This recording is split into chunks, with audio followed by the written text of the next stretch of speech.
Hello guys, welcome to simplified study for IIT JEE. इस video में हम देखेंगे nth roots of unity. Video के एंड में अगर आपको इस टॉपिक से रिलेटेड कोई डाउट हो तो आप उसे कमेंट सेक्शन में पूछ सकते हैं या हमारे टेलीग्राम ग्रुप में पूछ सकते हैं, जिसका लिंक वीडियो डिस्क्रिप्शन में दिया गया है। चलिए अब स्टार्ट करते हैं इस वीडियो के टॉपिक। जिस तरह से पिछले वीडियो में हमने देखा था कि हम क्यूब रूट ऑफ यूनिटी कैसे फाइंड आउट कर सकते हैं कॉम्प्लेक्स नंबर्स का यूज़ करके, उसी तरह से अब हम देखेंगे कि nth रूट ऑफ यूनिटी हम कैसे फाइंड आउट कर सकते हैं कॉम्प्लेक्स नंबर्स का यूज़ करके। Suppose x to the power of n हमारा 1 है, तो x ये हो जाएगा 1 to the power of 1/n, जो कि हमें पता है डी मोइवर थ्योरम के हिसाब से होता है e raise to the power of 2k pi. यहाँ पर k जो है वो 0 1 2 ऐसे करते करते अप टू n-1 तक जाएगा, ये n वैल्यूज़ लेगा। सो यहाँ पे हम एज्यूम कर लेते हैं कि अल्फ़ा जो है वो e raise to the power of 2 pi होगा।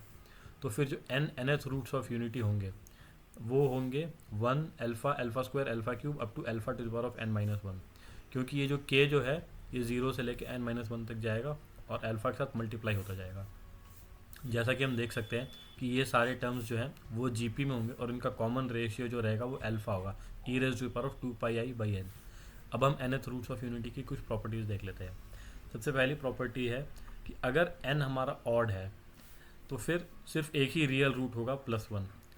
अगर for example x cube equal to 1 है तो वहाँ पे एक ही रियल रूट होगा 1, बाकी दोनों हमें पता है कि इमेजिनरी होंगे, ओमेगा और ओमेगा स्क्वायर। इसी तरह से अगर ये इवन है, for example x to the power of 4 equal to 1 हो जाता, तो उस केस में +1 -1 ये दो रियल रूट होते हैं। अगली प्रॉपर्टी है कि product of n nth roots of unity is -1 to the power of n-1। यहाँ पे ये जो टर्म्स हैं इनको अगर हम मल्टीप्लाई करेंगे 1 इंटू अल्फ़ा स्क्वायर ऐसे up to alpha to the power of n-1, तो ये हो जाएगा alpha to the power of n into n-1 divided by 2, और अल्फ़ा की ये वैल्यू हम यहाँ पे पुट करेंगे तो ये हो जाएगा e raise to the power of 2 pi into n-1 divided by 2। तो ये 2/n और n/2 कैंसिल आउट हो जाएंगे, ये हो जाएगा e raise to the power of n-1 pi iota. तो इसको हम लिख सकते हैं cos pi into n-1 plus i into sine pi into n-1। ये जो है ये ज़ीरो हो जाएगा और cos पाई इंटू n-1 ये हमारा सिंपली हो जाएगा -1 to the power of n-1। अगर n हमारा ऑड होगा तो फिर ये +1 हो जाएगा, और अगर n हमारा इवन होगा तो फिर ये -1 हो जाएगा। नेक्स्ट प्रॉपर्टी है sum of n nth roots of unity is 0। यहाँ पे अगर हम इन सबको सम करेंगे 1 plus alpha square up to alpha to the power of n-1, तो ये हमें पता है जीपी का सम ये हो जाएगा हमारा alpha to the power of n-1 divided by alpha, और alpha to the power of n ये हमें पता है कि ये 1 होगा, तो ये हो जाएगा 1 और 1 - 1 ये हो जाएगा 0। अब हम देख लेते हैं अगली प्रॉपर्टी। जैसे ही हमने ये कहा कि summation of alpha r equal to 0 to n-1 हमारा 0 है, वैसे ही हम ये भी कह सकते हैं कि ये जो अल्फ़ा आर है ये हो जाएगा cos 2 pi r divided by n plus i into sine 2 pi r divided by n। तो इसका जो समेशन है वो हो जाएगा equal to summation of this whole term. तो इसलिए हम इसको कह सकते हैं equal to summation of cos 2 pi r/n plus i into summation of sine 2 pi r divided by n। तो अब ये ज़ीरो होगा तो फिर इसको भी ज़ीरो होना पड़ेगा और इसको भी ज़ीरो होना पड़ेगा, क्योंकि एक नंबर तभी ज़ीरो होता है जब उसके रियल और इमेजिनरी दोनों पार्ट ज़ीरो होते हैं। तो इसलिए हम कह सकते हैं summation k equal to 0 to n-1 cos 2k pi भी ज़ीरो होगा, और summation k equal to 0 to n-1 sine 2k pi ये भी ज़ीरो होगा। अब हम अगली प्रॉपर्टी देख लेते हैं sum of kth power of roots.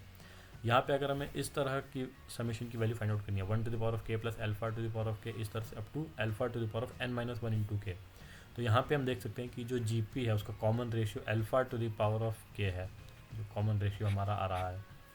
तो इस जीपी का जो सम होगा वो होगा simply 1 minus alpha to the power of k divide by 1 minus alpha to the power of k।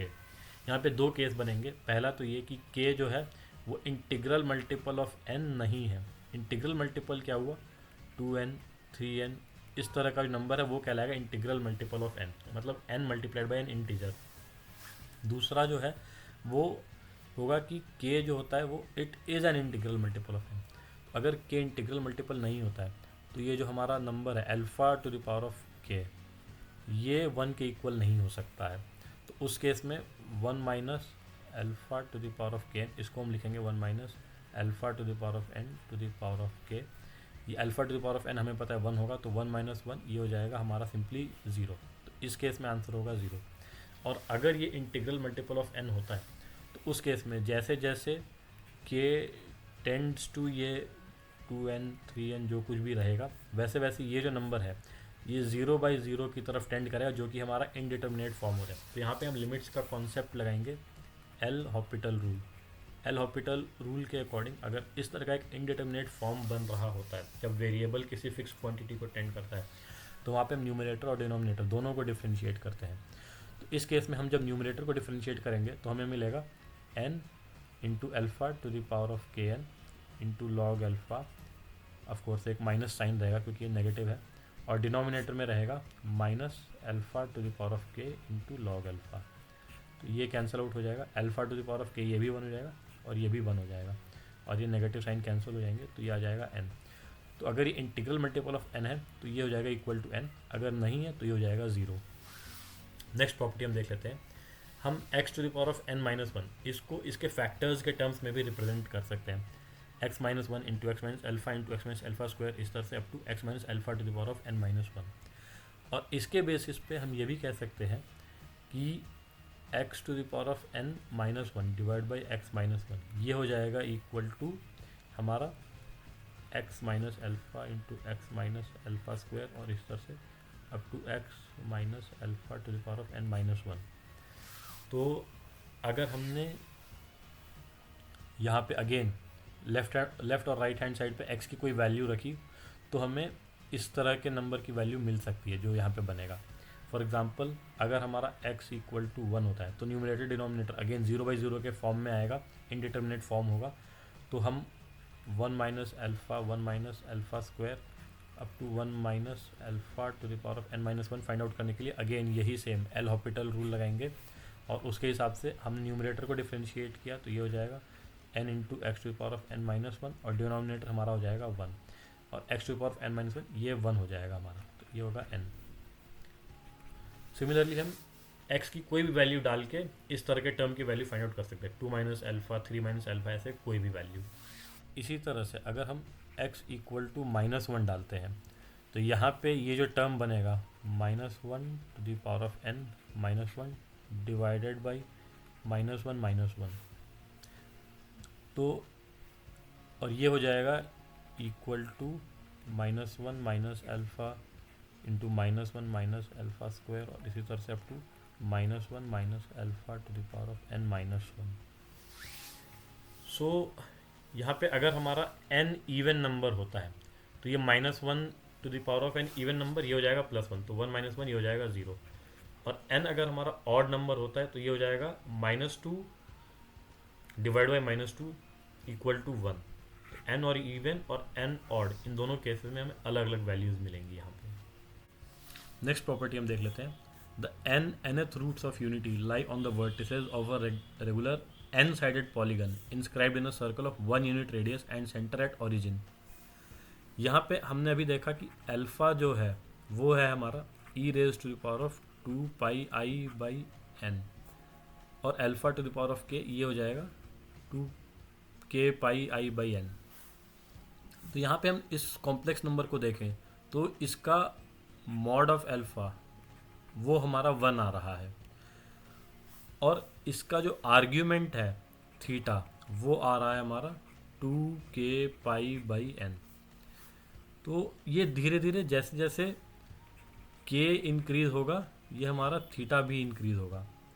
तो सबसे पहले एक जो रहेगा वो हमारा यहाँ पे 1 हो जाएगा, उसके बाद अगला रूट जो है वो हमारा 2 पाई बाई n होगा, उसके बाद अगला रूट जो होगा वो होगा 4 पाई बाई n, क्योंकि ये k की जगह पे 2 आ जाएगा, और ये जो एंगल है ये हमेशा 2 पाई बाई n ही रहेगा। हर दो रूट्स के बीच का एंगल ये हमेशा 2 पाई बाई n रहेगा।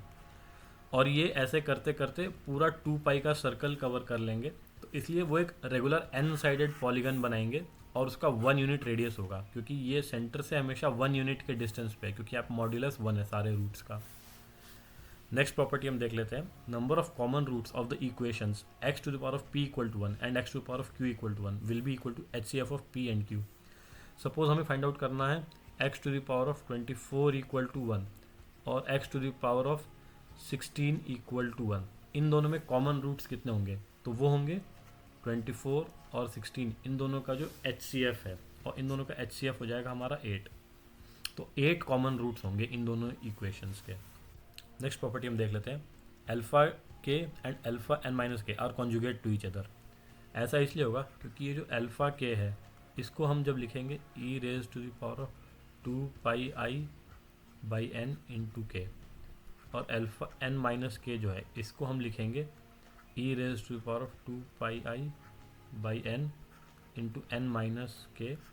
तो ये हो जाएगा equal to e raise to the power of 2 pi i minus 2 k pi by N आई। तो इसको हम यहाँ पे लिख सकते हैं e raise to power of minus 2 k pi by n into i. तो इसका जो आर्ग्यूमेंट है वो नेगेटिव है इस आर्ग्यूमेंट के, तो इस वजह से ये एक दूसरे के कॉन्जुगेट होंगे। अब हम एक क्वेश्चन देख लेते हैं, if 1 alpha alpha square up to alpha 8 are 9th roots of unity, then what is the value of the following, mod of 3 minus alpha into 3 minus alpha cube into 3 minus alpha to the power of 5 into 3 minus alpha to the power of 7। यहाँ पे हमें पता है कि alpha के और alpha n minus के एक दूसरे के कॉन्जुगेट हैं, तो इस वजह से हम ये भी कह सकते हैं कि माइनस अल्फ़ा के और माइनस अल्फ़ा n माइनस के ये भी एक दूसरे के कॉन्जुगेट ही होंगे। तो कोई भी अगर रियल नंबर है p, तो p माइनस अल्फ़ा के और p minus alpha n minus के ये भी कॉन्जुगेट होंगे। तो इस वजह से हम ये कह सकते हैं कि ये जो 3 माइनस अल्फ़ा और 3 माइनस अल्फ़ा 8 कॉन्जुगेट होंगे। इस तरह से 3 minus alpha cube 3 minus alpha 6 conjugate होंगे, 3 minus alpha 5 3 minus alpha 4 conjugate होंगे, और 3 माइनस अल्फ़ा 7 3 माइनस अल्फ़ा 2 भी एक दूसरे को कॉन्जुगेट होंगे। और हमें पता है कि मॉड ऑफ z और मॉड ऑफ z कॉन्जुगेट ये इक्वल होते हैं हमेशा, मतलब कोई भी कॉम्प्लेक्स नंबर और उसके कॉन्जुगेट की मॉड की वैल्यू इक्वल होती है।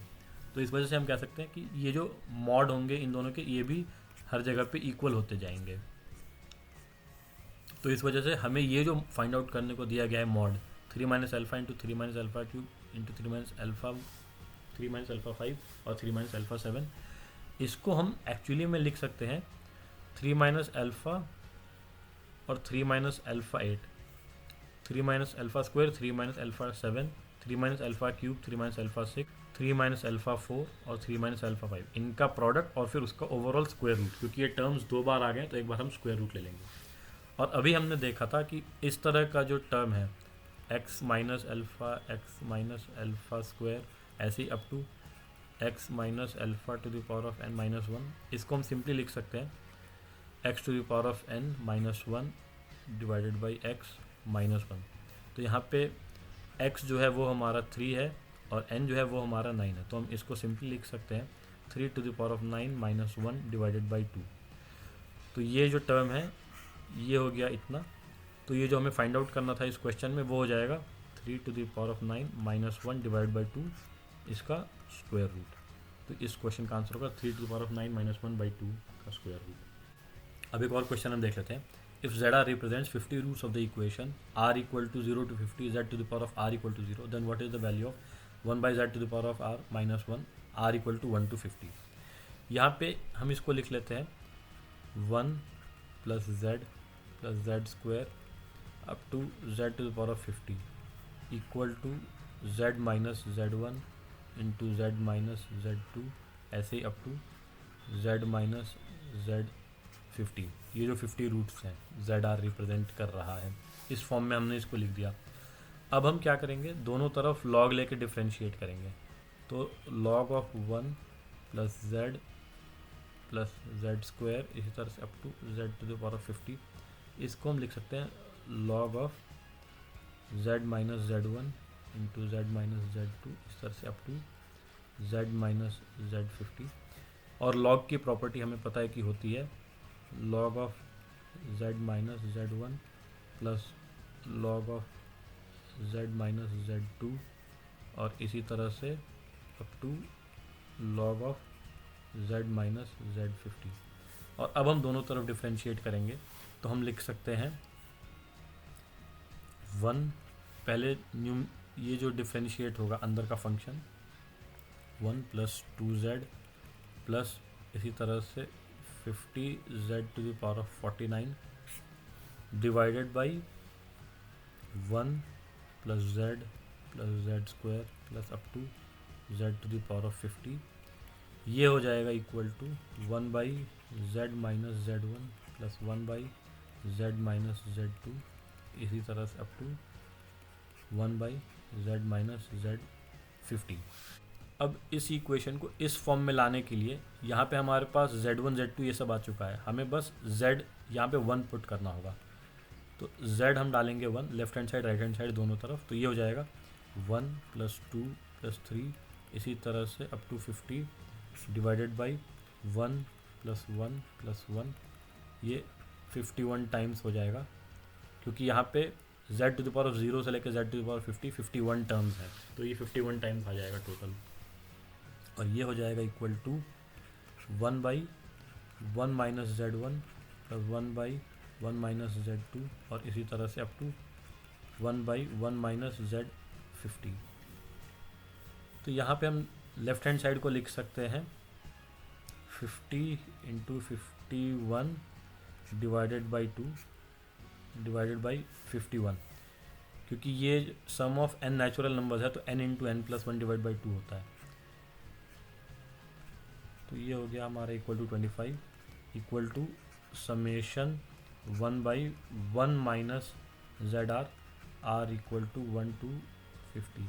क्वेश्चन में पूछा गया 1 बाई जेड आर माइनस 1, तो हम -1 से मल्टीप्लाई करेंगे यहाँ पे और यहाँ पे भी -1 से मल्टीप्लाई करेंगे, तो ये हो जाएगा summation r equal to 1 to 50 1 divide by z r minus 1 equal to -25। तो इस क्वेश्चन का आंसर होगा हमारा -25। नेक्स्ट वीडियो में हम देखेंगे coordinate geometry in complex numbers. Latest videos के लिए हमारे चैनल को सब्सक्राइब कीजिए। Thank you.